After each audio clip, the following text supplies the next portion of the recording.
you can't just come and sit down and watch the show. You are very much part of the show and part of that live experience. So that means that experience is unique to the people who are there every night. Because basically, like, if things are gonna look tacky either way, you might as well make them look deliberately tacky. Yes, Because then it's a stylistic choice. And we got the news that we got the funding, and I was just like lying on the floor laughing, and like other performers were crossing me like, is he okay? Yeah, I mean, I think it's important that even if it's solo work, you don't have to do everything on your own, obviously. Most of all, I think the main reason is just my restlessness. Like, I don't want to have to wait. I want to, if I've got a show, I'm like, I want to do it now. Yeah. Well, like, why not? Hello, and welcome back to Season 2 of the Make It Work podcast. I'm your host, Cluanie Saunders. My guest today is Linus Karp. Linus Karp is an actor, writer, and theater maker, originally from Sweden. Linus now resides in North London, where he runs Awkward Productions alongside his creative and life partner, Joseph Martin. Diana, the Untold and Untrue Story, sold out its run at Edinburgh Fringe this year and is now heading out on a UK-wide tour. This show follows on from the success of How to Live a Jellicle Life, life lessons from the 2019 hit movie musical Cats. Linus says he is passionate about queer theater, comedy, and pizza.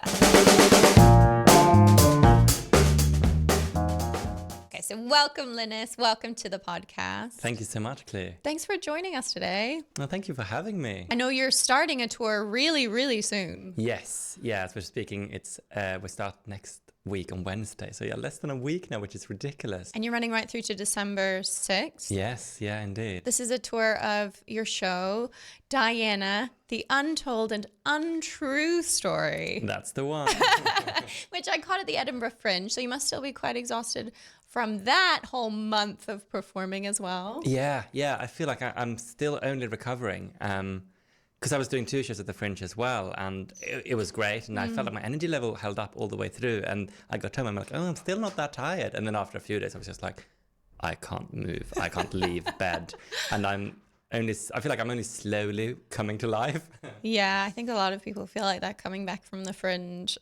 So you were doing both How to Live a Jellicle Life. Exactly, yeah. Inspired by the train wreck that was the Train Cats wreck? movie. No, How dare you?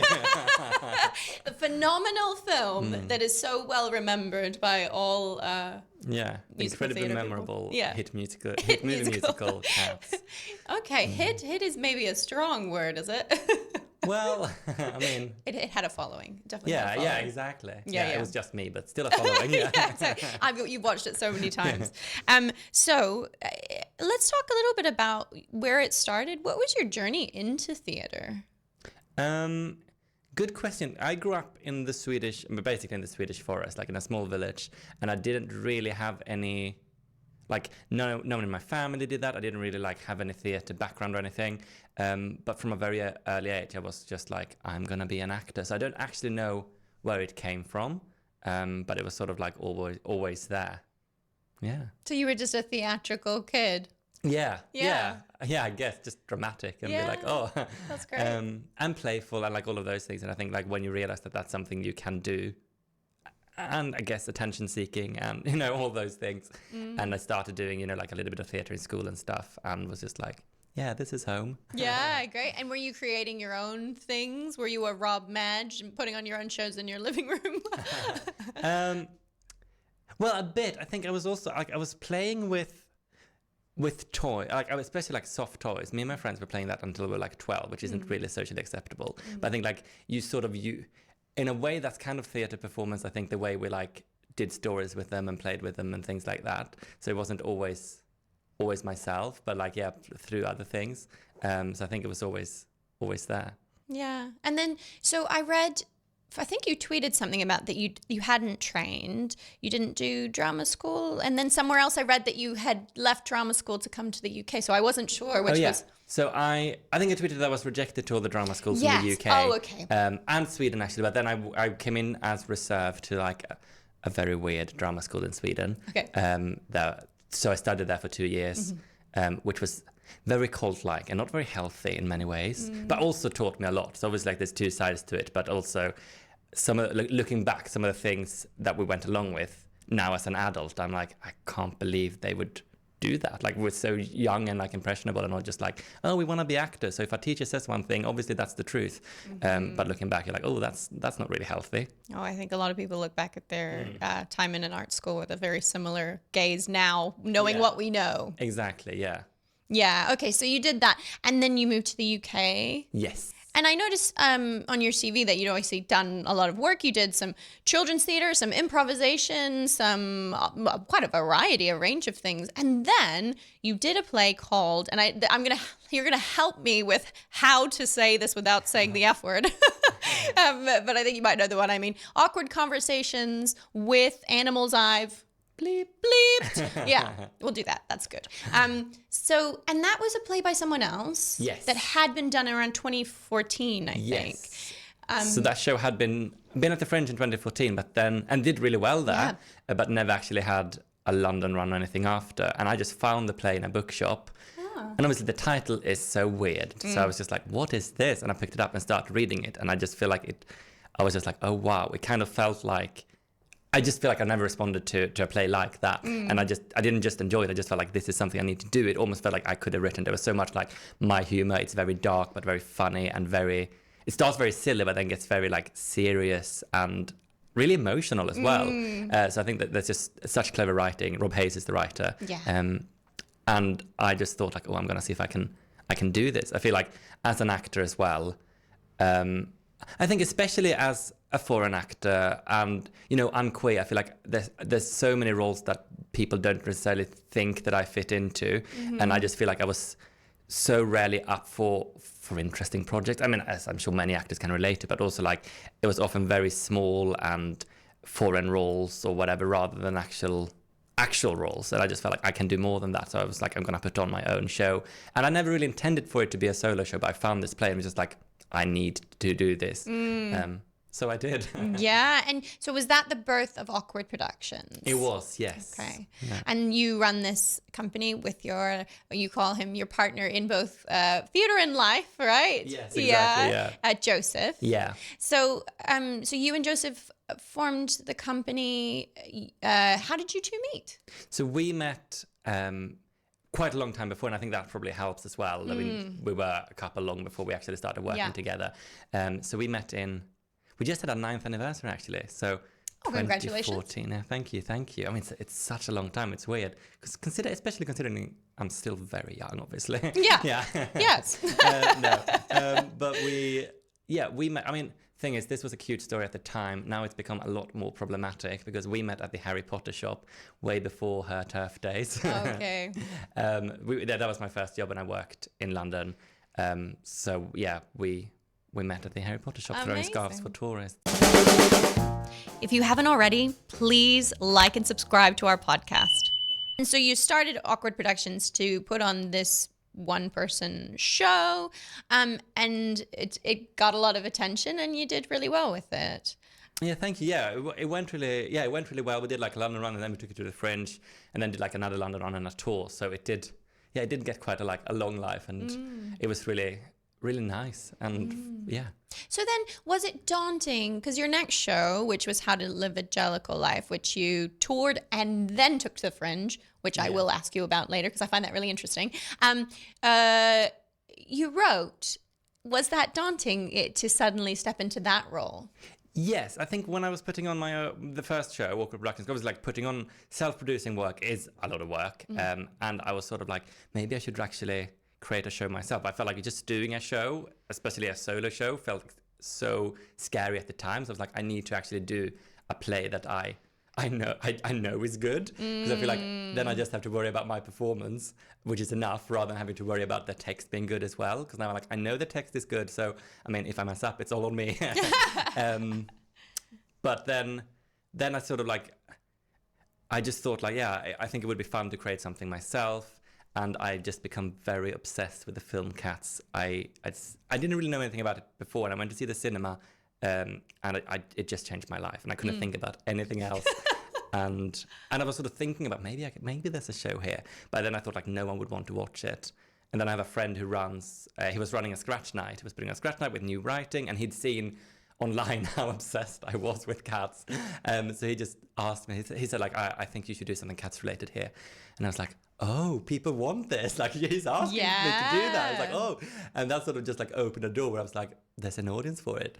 And the sort of show sort of was born through that. Yeah. And so you were planning to take it to the Fringe and then COVID. Exactly, yes. We did like a short scratch performance at the beginning of 2020, and I was super excited, and I had it programmed for the Fringe 2020, which obviously never happened. No. And then so was it 2022 that it made it to the Fringe? Yes, exactly. Yeah. So what was the devising process? Like were you doing, I guess I'm asking, what is your creative process when putting together a show like that? I'm someone who's a little afraid of solo performing. I love to have someone else there to talk to. So when you're creating something and you're the only person on stage, how does that process happen? Yeah, I mean, I think it's important that even if it's solo work, you don't have to do everything on your own, obviously. Like even though I write my own work, Joseph is amazing, and I've always had his input more than anyone else. And I ask him things, I test things. I've had other friends that I've asked things as well, or get their input on certain things. For Jellicle, for example, I worked with a choreographer, and I did try certain things for different people just to know if it worked, and also if it worked. Because I was like, I'm a huge Cats fan now, but most people aren't. And I just wanted to make sure I made a show that was like, that's mostly just like a fun queer comedy show rather than something that's too niche. So yeah, I did want to like make sure I got input from many people, but especially Joseph. And I think because I created a lot of it during COVID, I had a lot of time and I could sort of let the show grow quite organically, which in a way is quite nice because it wasn't like I was forcing, being like, oh, I have to have it ready before this run. I sort of just like, I can create it as and when I feel it, and it sort of could grow. And as I was out, for a walk, I'd be like, oh, this is a joke I can put in the film. Or as I was rewatching the film for the 100th time, I can be like, oh, I haven't talked about this. Or as I was like listening to Taylor Swift's music, I'd be like, oh, there's something in here that I can mention in the show. Like it could just grow quite slowly, which I think was quite nice. And the nature of the show also means that because it opened in November, was it October, November? Anyway, quite late in 2020, in between lockdowns, basically, at reduced capacity. And since then, it's also developed and changed quite a bit. Because I think that's both a pro and con about being like writing your own work. Because like you're never quite ready. It's not like you can just take a script and be like, I'm gonna make this as good as I can. I was just like, oh, I can change this. I can add this. I should change the wording of that. But I also think that's good because that means the show still feels fresh and alive. Like some of the jokes have really, like I want it to be of its time. So there are references to things that are current now in the latest version of the show that obviously weren't in there when we opened in 2020. Because then we had references for then. And in terms of the process of making, are you writing a script and working from that, or are you more like having a play around, devising in a room? I'm writing, writing. I think it's always been. So I just sit down, and I think it's important to just write and write and write, and then you can look back at it and edit it and alter it. Because I feel like when you try and write something good straight away, that rarely works. It's just better to write things down and then you look at it and actually like there'll always be more things about it that's useful than you think. And you're like, oh, we just like a bit of restructuring or rewording and getting rid of some things. Like it is, I just feel like it's getting that first draft done or getting like a big chunk of like just a lot of words on the paper, I think really helps. Yeah, absolutely. I think that's something that our writers have said in the past. Everyone who's creating, they're going, just get it down on that page. And you, speaking of writing, then you went on to obviously write Diana. I'm just going to call it that abbreviated version. And that came from, again, sort of a little script you knocked up for someone's birthday. Is that right? Yeah. So Joseph's mum, wonderful mum Linda, she turned 60 in the spring of 2021, and she's a big Diana fan, and we always used to send her these weird Diana gifts in the post, like the weirdest things we could find on Amazon. We'd send her on like special occasions or just randomly. So then when she turned 60, I was like, oh, I'm gonna write a little Diana thing for her, and I was just having quite a lot of fun with it, and it sort of like grew and grew and grew, and then I was like, oh, maybe there's more to this. Yeah, and then decided to make it into a full-length show. Yeah, exactly. So do you get a lot of like big Diana fans coming along to the show? I mean, I feel like everyone's a Diana fan. Yeah. Like, it's funny because the way she's sort of like, so many young people, like so many young women and queer people really like look up to her. And I mean, I've had so many people who've been like, we have got like a Diana shrine in our flat, and whether that's like ironic or genuine, I feel like it's probably a bit of both, just like the show is. And obviously like sort of the other generation who's like lived through it, and like it's interesting how like even this far after her death, how much love and admiration and the obsession for her that's still there. Yeah, I mean, then the day I came and saw your show, we queued down the road, into the square and down. So I mean, your Edinburgh run was sold out and extended, wasn't it? You had a couple extra performances. Yeah, we were so incredibly like amazed and had the best time, because it felt quite daunting to start with because we were playing quite a big room. So it was like, we'll see how this goes, and then I'm just so happy it did as well as it did. And that was with Pleasance. Yes. So you were, forgive me, I've forgotten the term. You were their associate artist. Associate artist, yes. So that came presumably from Jellicle, did it? No, so it did actually come from Diana as well. So Diana first opened at the Pleasance in London in November last year. Okay. And we did the show there. And while we're doing the show there, which also did well there, they were looking for new associate artists. So we were like, well, we're doing the show here and it's going well. So like we were then like applying for that, and we were one of the artists that got it, which was amazing. And it's just very nice to have their support. Yeah, absolutely. And what does that support entail, if you don't mind sharing? Yeah, I mean, I think first of all, like just having a venue that you can reach out to and talk to, and I mean, Nick in particular at the Pleasance have been like really like, I feel like it's been nice to have someone in the industry you can ask these things, and who just has your back. And it also means that like getting programmed for the Fringe, whereas normally we just be like, sending off loads of applications. This time it was more like we had a conversation with them and be like, this is kind of what we would like. What do you think? And they programmed us and gave us like a bit of extra support when we're there as well. We're now working on them on new projects as well, which is, it's just very nice and exciting. It's nice to be, having done, having worked with many venues and having done the Fringe with quite a few different venues, being with Pleasance actually felt like you were with a venue that cared about you as a person and as an artist, and it wasn't just, about the money. I've never known a Fringe venue that's been as responsive in emails and as quickly as Pleasance, which is just like very nice. That's great to hear. I mean, that's quite an advertisement for Pleasance. Yeah, absolutely. That's wonderful. So you also did some ACE funding for this latest project. Had you done that previously? No, so that was my first time actually applying for ACE funding, and we were incredibly lucky that we got it, which was amazing. So that covered the not the Fringe drama, we got it for the tour, like the London run, and then the tour that followed. I mean, I feel like I spent weeks working so hard on that application. I don't feel like I've ever worked as hard in my life. And from the moment I sent it in, I was just like, there's no way we're going to get it for this show.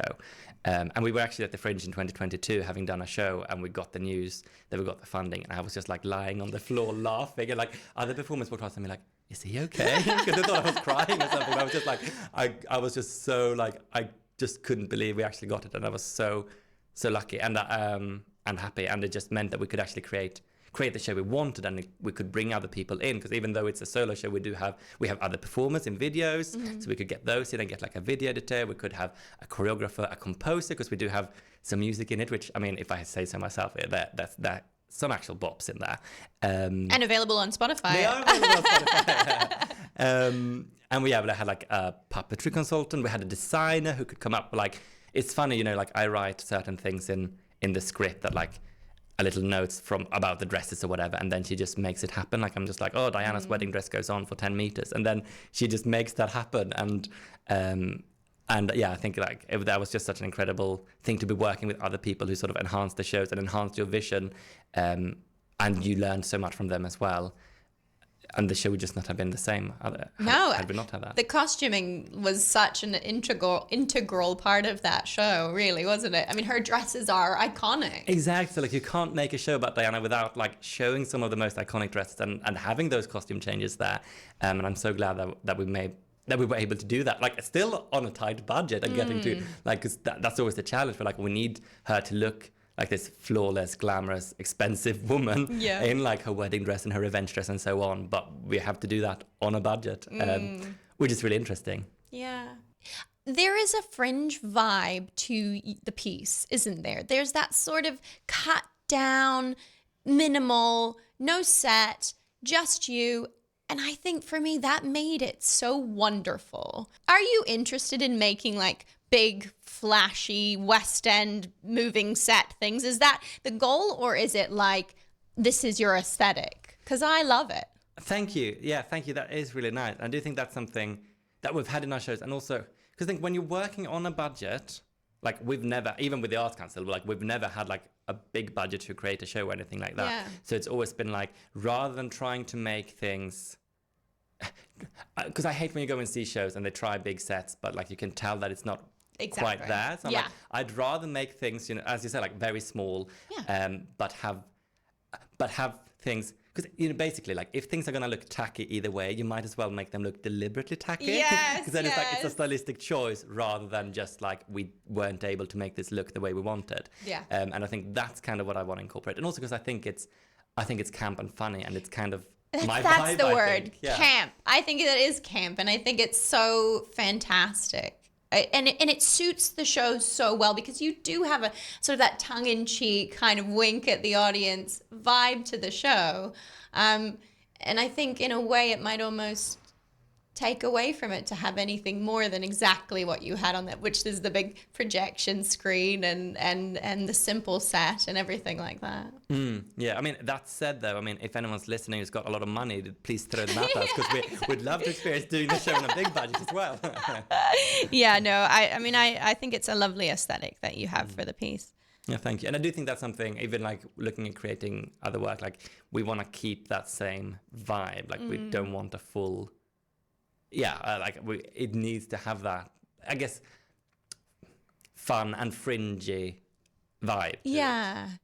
So, I think audiences really responded to that. And you also had a real wonderful audience participation. I don't know if that's in Jellicle as well, but for Diana, audience members are very much a part of the show.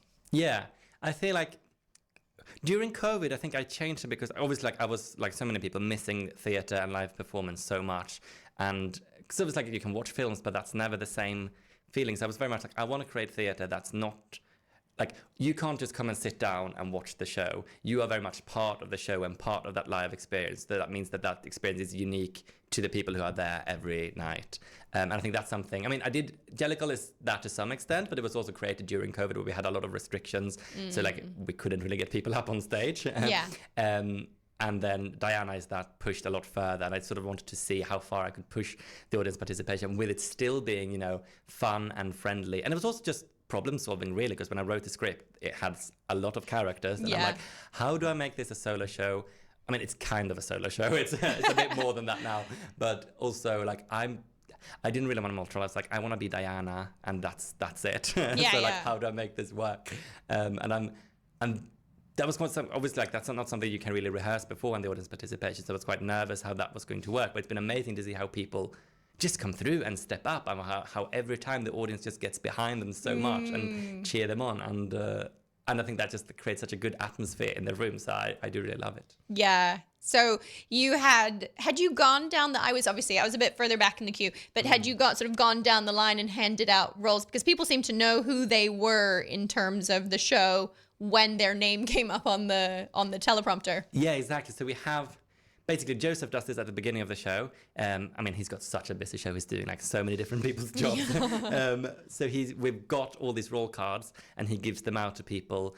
Some of them are kind of like when like Diana's mum and Diana's dad has to be able to sit somewhere quite near the front, easily to get up. Some roles, obviously, they don't go on stage. They just stand up, so they can be sort of a bit spread out, and we try to incorporate as much of the audience as possible. So like some of them are sort of like placed more specifically depending on what's needed. Yeah.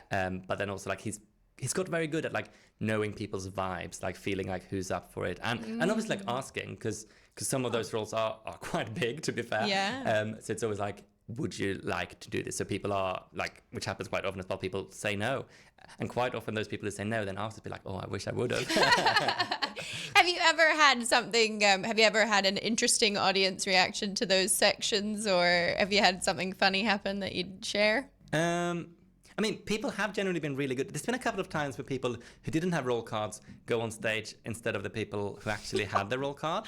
Or like they start doing the line and you're like, and obviously I don't notice at first, but then there's like two people standing up and you're like, oh, what's going on here? So some people clearly are like, probably more like maybe like arrived at the end and they didn't see this going on. So they just think that that the audience participation is like whoever steps up first. Yeah. Which is quite funny. When we were touring the show in New York, actually, we had a woman who was... So the ideal combination for the Diana's mum and dad tends to be sort of like a young gay man and a middle-aged woman. Yeah. Because I feel like that's so obviously not a real couple and very like not unthreatening. Because I feel like whenever you have them, like if you have a couple the same age, it's just like the vibe's a bit different. Whereas now I feel like they can laugh and they can have fun with it more. So that's the vibe Joe tends to go for. But we had like a woman who was probably like, I would say probably around 60 maybe. She was up there with this young man, and she, I mean, in the beginning, Diana's parents have a bit of fun, let's say. Yeah. And she was really going for it, and it was just wild. Like we'd never seen anything quite like it. We were like, wow. Oh wow! Especially because she seemingly was at the theatre on her own as well. So like, I kind of respect her. I mean, it was just very, very full on, but very fun. She was having a great night out. Yeah, and it wasn't like the guy seemed to be very like up for it as well. Okay. So it wasn't like making anyone uncomfortable, which obviously is key. But it was But she was just going for it. Really That's great. And we've had a couple of like, a couple of black cartwheels from the audience, which is always very exciting. Oh yeah, gymnastics. Yeah. So I was going to ask you earlier about the tour. You started Jellicle on a tour. I believe it was a 21 venue tour. Yeah, so we did.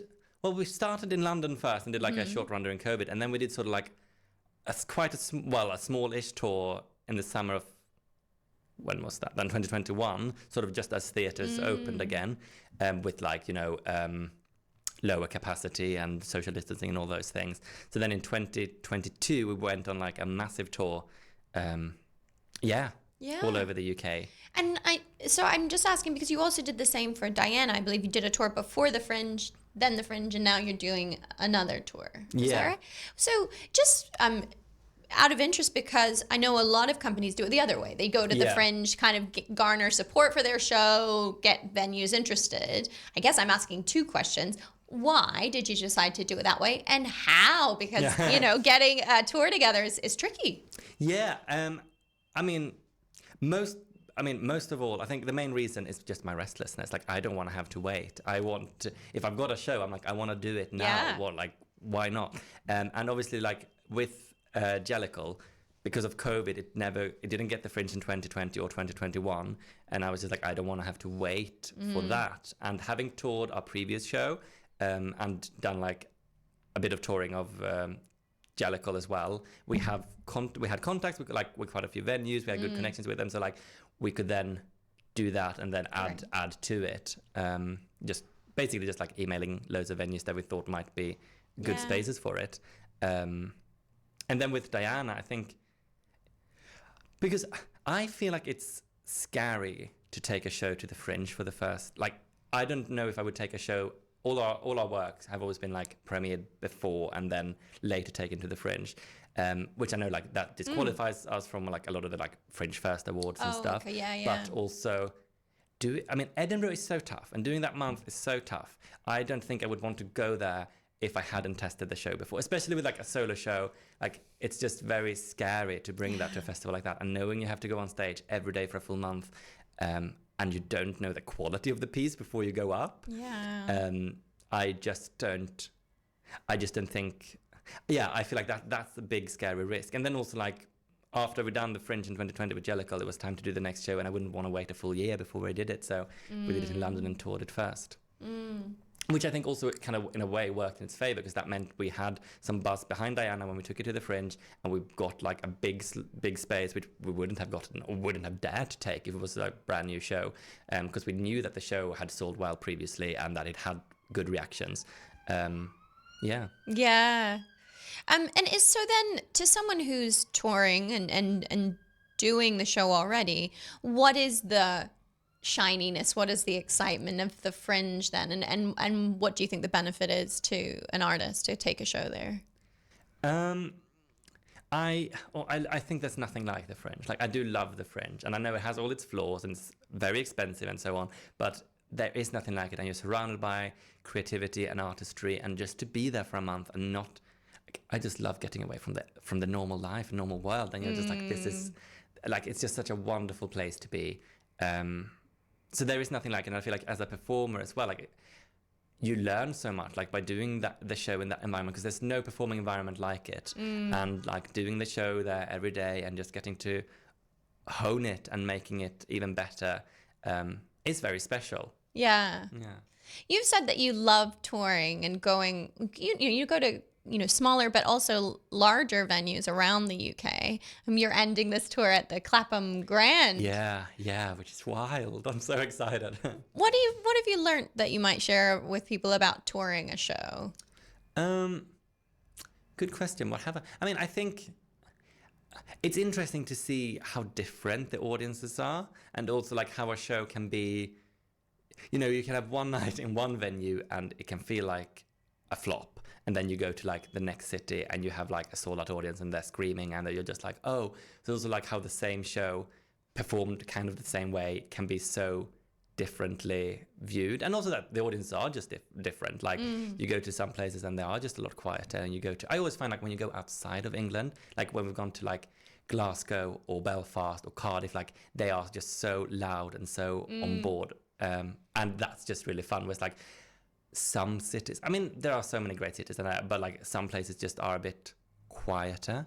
And it's also the difference of like, you can tell when you go to a city like London or Manchester, whatever, especially the work we do is very queer and quite bold at times, maybe. Like we make some jokes that are near the line. And like in London and Manchester, whatever, like it feels like people are used to that. Yeah. But you go to some like smaller, maybe more regional places, and you can really feel the like, like we did a show we did a Jellicle show like in quite a small place, and they actually asked us to come there, so I was like, great. Yeah. And then the audience there were mostly like, quite old and straight, and they're like, when I sort of like made some of the more sexual jokes, like I made quite a sexual joke early on, and they just went like, oh.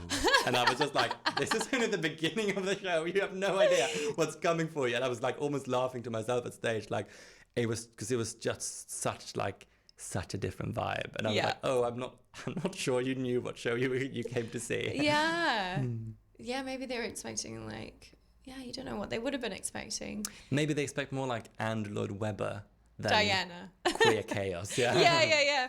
Well, I think that's what I loved about your show. It was like something I hadn't seen before. It was just absolutely different and unique and fun and silly and queer and joyous, which is exactly what I want to see at the Fringe, and the entire audience were loving it, which is fantastic. So what do you want an audience? Do you have a message, or are you what do you want an audience to experience in one of your shows? That's so nice. Thank you, first of all. I think, the work we do is very ridiculous and silly and stupid, but I still like, if it's still political and still have messages in them, and I think just because something is silly and fun doesn't mean it can't also be impactful. Like, I don't really like to go to shows that they are fun but they don't really say anything. They're just like quite harmless. They don't want to like offend anyone or whatever. So I feel like I do think it's more fun to dare to be a bit bolder, to be pointy at times, and actually say what you think. And I particularly want to create work that is queer, and I think, especially at this time where it feels like there's so much anti-queer and anti-trans stuff coming from media, politicians, and so on. I think it's even more important to be like, I'm really going to embrace the queerness of our work and push that more than ever. And I feel like with Diana as well, I wanted to create a queer show for queer people that obviously like everyone can come and see, and it's great that so many people are embracing it, whether they're queer or not. But I feel like quite often, especially in sort of mainstream queer shows, they are queer shows that's been sort of like made palatable for straight people. It's like queer shows for straight people. And I'm like, I don't. Well, I mean, which in a way, that's probably good as well, because straight people need to experience queerness in some form. But I was like, I'm not interested in doing that, the like straight accepted version of queer. I want it to be fully queer. And then obviously people can still come on, but it's just like how we name a lot of the supporting characters, rather than having just like, they're not just fans, they're gay fans in the show and so on, for example. Like I want the norm for everyone coming to it is to be queer.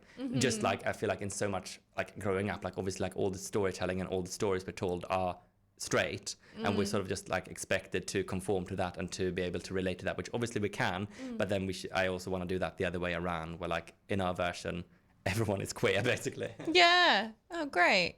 And then just a question of, is any work inspiring you that that you've seen recently, or things that continue to inspire you that you might have seen years ago? Yes, I feel like, especially in terms with the audience participation that we talked about, I saw a show called Rophobia a few years ago, which was a clown show, which I thought was incredible. And I think the way they dealt with the audience and how far they pushed the audience participation and still kept it very fun, so I think that sort of opened my eyes. I'm like, it's so amazing to see what you can do with that.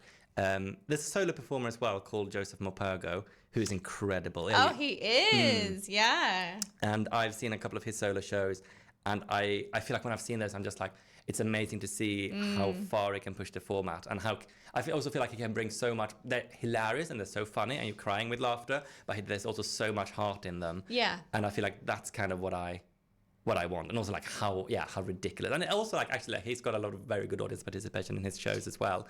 So that's some of the shows that's been inspiring. But it's also funny how when you sort of like start looking at your work, how you find when you be like, you can sort of find inspiration from so many like all kinds of random things in there as well. Just by seeing as much theatre and comedy as possible, really. Like, there's always things to absorb. Yeah. And you've done quite a bit of improvisation. Yeah. Does that ever inspire your work? Is any of the show changeable and with a little bit of improv in there? Absolutely. I think that's been really helpful. I really love improv, and I think when I learned that I could go on stage without a script and it could still be good, I'm like, then I can actually like imagine then if I have a good script as well. And with Diana, obviously, with the audience participation, there's always room for a bit of improv and ad-libbing, which I really enjoy. And I quite like when in a show things happen that's not meant to happen, whether that's, like, obviously within reason, but like whether that's, like an audience member reacting in a weird way, or a tech thing not working for a while, because they sort of like really have to think on your feet and address that. And I always feel like when you can deal with those kind of things in a good way, you can really feel how the audience are just like coming on board even more. So like, I'd love to. I haven't done improv in a while. Like, I'd really love to do more of it. Yeah. And what about people? Has anyone really like given you any form of mentorship or really helped you along the way in your creative journey? I know you mentioned someone at, was it Nick at Pleasance? Yeah. So he's been very good now with Pleasance, and it's nice to like ask industry questions, because like when things come up, or when like he's been really helpful. I think when I did the first solo show, I worked with a director called Catherine Armitage, and I don't think I would be able to do solo shows like the way I do had I not worked with her, because she was just such an incredible director and person. I feel like with a solo show, when you work with a director, you need someone who's not just a great director, but someone who actually cares for you as a person, and is a good friend as well, and she was very much that. And I think what I learned from working with her made it possible for me to sort of like create and perform solo shows after that as well. So she's an incredible human. And what interests you so much about that particular form of theatre? Because I noticed, you do solo shows. You've done 3 of them. Yeah. The next one won't be a solo show, actually. Oh. But I mean, most of all, I think money. As in, like, you never have budget to do a big show. Sure. And I know that if I put myself in the show and I create it myself, I don't have to waste anyone's time, because like everyone who works on our projects will get paid, and obviously I don't really have money to pay people. And especially with things like touring, it's really expensive to then have to look at, you know, traveling multiple people across the country, getting multiple rooms booked in every venue and so on. So I think money is the main reason to start with, but then I've also really come to like love the format and the challenge of it. Like, I want to make big shows on a small scale, where like I don't want people to think like Diana feels like a big show with so much in it, but it's also, I mean, I have Joseph who's also on stage for some of it, and obviously but like through multimedia, and like I just wanted to make I was like, how far can I push the format of solo show and make a big show with multiple characters and all these things happening, but still keeping it to like one actor on stage, plus a puppeteer with Camilla. But yeah. He definitely takes on several roles in the show, doesn't he? Yeah, it's funny how like it started with like a bit, and now it's just like he's basically like handing out all the roles. He's doing all the tech, handling the projection, puppeteering multiple roles. He's doing a lot of voiceover, both like some pre-recorded, some live in the room. And I mean, I feel like Diana's a very busy show for me with everything, the performing and costume changes and etc. But like he is really working so hard. There's one show actually on our first run in London where he wasn't available, and I got two people in to cover him, like a technician, and Sam, the choreographer, did the puppeteering. And both of them afterwards were like, they were like so exhausted, and they were like, we needed a third person. So yeah, he's incredible. But I think it's good because we work really well together, and we know that we can I feel like being very comfortable with each other, I think we know we can ask of each other things I wouldn't necessarily be comfortable of asking like someone else. Yeah. Well, my husband and I don't play well creatively together. So you say you guys work really well together creatively. So how do you write, and do you always get a director in? No, so we've actually, both Diana and Jellicle have been self-directed. Great. Or we've been doing it together. And I think we still, obviously, like, through having, you know, all these people working on it and working together, we still have that outside eye, which is key. Yeah. Because having a director, I do really think is important. But with Joseph, we've sort of been like directing it together. Yeah. And then with the guidance of choreographer and puppeteer. Exactly. They all come and sort of give their input on their area of expertise. And then I think another big director in a way is the audience, because when you start bringing the show in front of an audience, you learn what works and what doesn't. And especially with a show that is so much talking to the audience and audience participation, it's kind of hard to work that out in the rehearsal room. And I think that's another reason, like, because we'd done the show first, I ran in London and then toured it. When we took it to the Fringe, we made some changes before then as well. Like, it was very nice to go to the Fringe with a version. We're like, this is a good version of the show. Like, it's already had. Like, I think had we done the show from its original state, it wouldn't be. I mean, I would like to think it still would do well at the Fringe. Yeah. But like, I think we got there with like a show that was like in very good shape. Yeah. And I think that really helped. It didn't have to find its feet as much. So tell me, then let me hear your jobs and maybe Joseph's jobs. What all are we doing in each show? So you're directing, acting, writing, producing. Yeah, I mean marketing. I guess is one of the big ones. Yeah.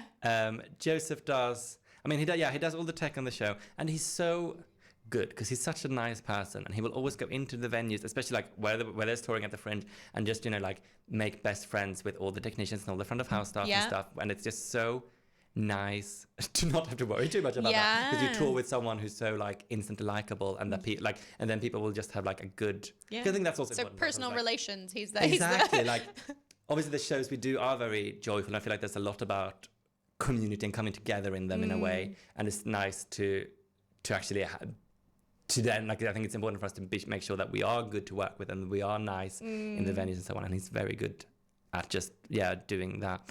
And he's acting in it. Yeah, exactly. Puppeteering. He does sort of the tour booking. I tend to book the venues, he tends to book all the travel and accommodation. what else is there?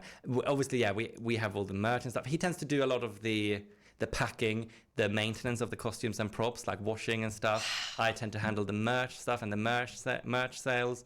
Yeah, I mean, it's good. I feel like we've got quite a good where, like, I know what to throw at him. I do a lot of, like, I do the social media and the marketing for the show.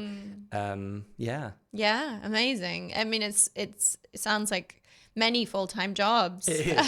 I think that's the thing, and that was like why Fringe was so exhausting, and like it was wonderful as well. But it's like we're a company of 2 people where we're doing everything, and we're doing 2 shows, and Diana is such a big show. Well, like hair and he does my hair every day as well, which I actually think is incredible. Especially during the Fringe, we didn't actually have a shower in our accommodation. It wasn't working, so we had to join a gym just to be able to shower. And then like in the dressing room, surrounded by like, you know, these gym bros walking around, he's there like styling my hair into Princess Diana. Amazing. Which was like, yeah, that was quite something. So yeah, he styles my hair, and yeah, and then there's the makeup and all of that. Like, yeah, the show just takes, I mean, obviously I'm speaking as a man who's not had to do makeup or like stuff like that for shows very much. But like compared to like Jellicle, for example, which is like I put on a catsuit and I'm ready in 2 minutes. Yeah. Whereas like this one is like, it takes a long time just to prepare for the show. Yeah. Would you like to bring a wider team on board, or, you know, a producer, for instance? Yeah, I'd love to. I think, yeah, absolutely. I think if you find the right producer, it's also funny because at this point, I feel like I did work with a producer once before and it really wasn't right. And it wasn't very, like, it was just quite awful in all aspects.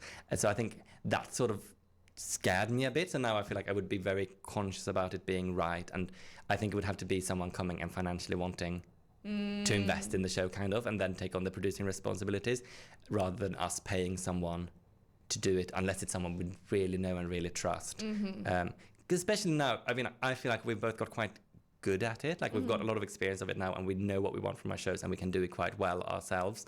It would have to be someone with a genuine interest of it, wanting to like level it up and take us to a level that we not necessarily can do it on our own. But yes, I would love to not have to do everything. And just be creative. Yeah, exactly. And in terms of the marketing side of things, which you were mentioning there as well, you definitely maintain quite a good presence online, and I know you do a lot of interviews and press side of things. How important do you think that sort of public-facing image is now in this day and age in theatre? I think it's hard to know, because I feel like even as someone who's like, you know, done a lot of shows now and have had success with sales and stuff, but I still don't know why people come to a show. And I feel like that it's so, you can't really, obviously, like if people had an answer to it, they would, but it's so hard to put the finger on it as like exactly. But I think, like people say, you have to see something multiple times before you go and see it, or like you have to be aware of something. Like you often have to like maybe be given a flyer and see a poster and see something online and have a friend talk about it. Like it's rarely someone just recommending something one time and you go and see it. Like you often need a lot of that. And I think with Fringe in particular, but even with touring, being on social media is a very good thing. And I do think some companies underuse it, because like we've never had budget for like marketing or big billboards and stuff. But social media is free, and yes, it takes a lot of work, and you never know what time you put in, like how that's gonna like actually reflect back in sales. But you can do it whenever you want. Like I do it from bed, or when I've got 5 minutes on the train, or whatever, you know, like, and it does just help people be aware of you. And I feel like we've really built our audience from social media to start with, which is very nice. Yeah. So what's next? What's coming up for you? You gave us a little hint there. We have, when is this going to be out, actually? Like, I feel like... So, probably October. I feel like I can probably say this, because okay, well, you can tell me after if I need to not put it in. Exactly. We are doing a Christmas show at the Pleasance this year. Exciting.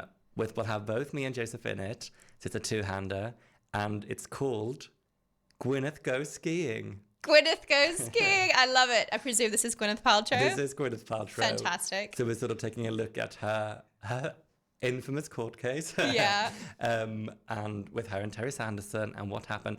Again, it's going to be like a very silly, queer, fun take on it. It's not necessarily going to be a courtroom drama, obviously. And there will be Christmas themed, obviously. What's her company called? Goop. I hope Goop features heavily in this piece. I hope Goop sponsors us. Give her a call. Just be like, Gwyneth, we're... So that's going to be the Christmas one. How exciting. Yeah, it is very exciting. And Pleasance are producing the show for us, which is actually such a dream. And we're very, very excited. Now we just need to make sure we actually create this show. And how's that going? What sort of stage are we at in the creative process? We're writing it at the moment. Amazing. And it's funny because I was talking about like both Jellicle and then Diana as well, sort of grew over a long time quite organically. This one does not have the time to do that, especially with us touring. So we are in the writing process, and I think we've got a good skeleton for the show, and we've got a lot of jokes and things we want to be in there, but it's all of just making sure it's all there and that it's a strong, like, I'm anxious and nervous. I'm like, I need it to be good, and I don't, at the moment, I'm like, I don't know what it's going to be like. That's the joy of it, though, isn't it? It's excitement. Yeah, absolutely.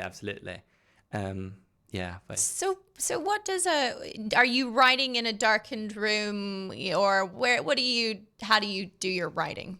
So now this one's slightly different because we're actually writing it together, whereas the other ones have sort of like been me writing it and then testing things with Joe. And there's been times where, like in the rehearsal room in particular, where he's had like input and actually like added quite a lot of script into it as well. But this time we're writing it together. So we're sort of like sitting down in the living room and I'm on my laptop and we just talk, and then we'll be like, oh, what about this thing? And we had to take a break and look at some of the Goop products online or look into more of the trial. Like we've watched a lot of the court cases. We've watched a lot of interviews with Gwyneth and stuff.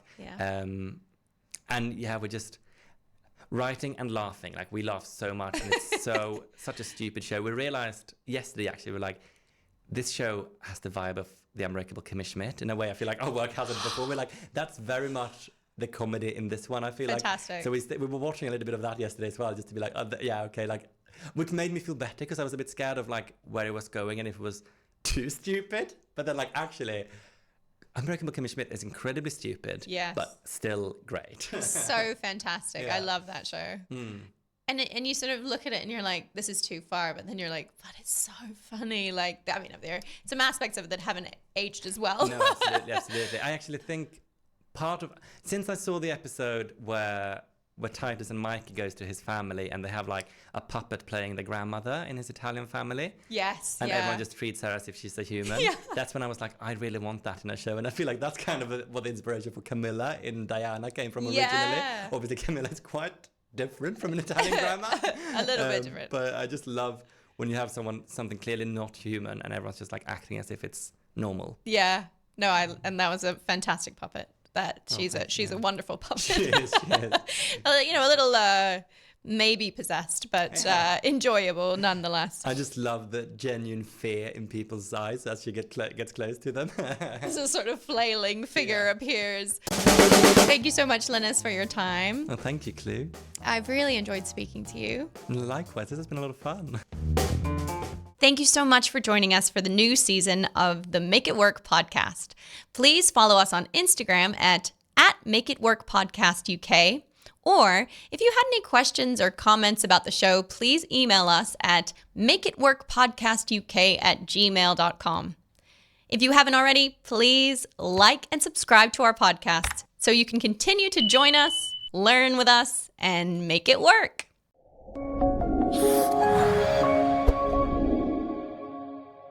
It was like the little head tucks and things. It's funny because as long as you get like the head tilt in, like that's like 90% of the performance. Yeah, it was super fun.